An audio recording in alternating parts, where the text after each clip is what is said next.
Mes dažniausiai nesusimąstome, kad pavardės gali būti įdomus istorinis šaltinis ir įdomus būdas pažinti istoriją.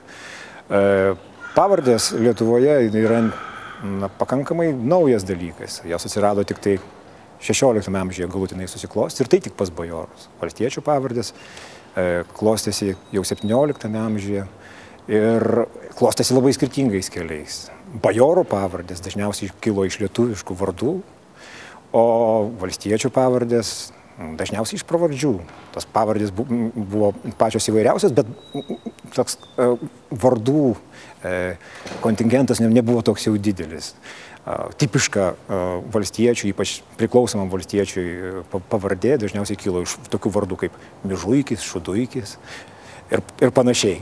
Tuo tarpu bajorai savo pavardės formavo iš tėvavardžių, lipdydami tėvavardį prie senelio vardo, taip gaudami ilgus vardus, 3-4 narių.